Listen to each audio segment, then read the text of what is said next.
Lila Rose was just 12 years old when she found out she had something called Fragile X syndrome. It made some things harder, like loud noises, learning new routines, and finding the right words.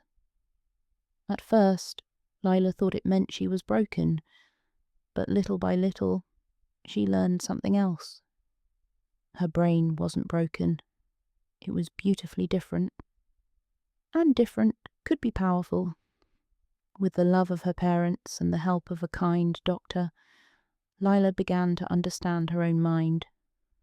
She picked up her sketchbook again and started turning her feelings into art, messy, colourful, and full of life. Then she did something brave. She started a blog called Lila's Light, sharing her journey with the world. And guess what? The world listened. Kids from everywhere reached out. Some had Fragile X too. Some just needed someone who understood. Lila's blog became a safe space, a spark, a beacon. One morning, she found an email from an organisation called Voices of Neurodiversity. They asked if she'd consider speaking on a panel for kids with learning differences.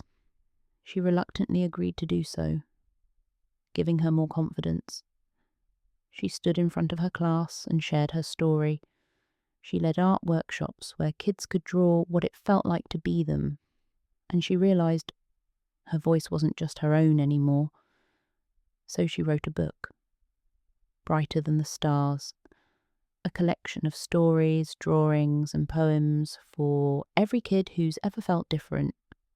Years later, Lila stood on stage at a global event. Now a young woman, proud and glowing, she looked out at the audience and said, "Different doesn't mean broken, it means brave, and this world needs all kinds of brave." Lila Rose didn't just live with Fragile X, she shined with it, and her light, just like her story, keeps reaching farther than she ever imagined.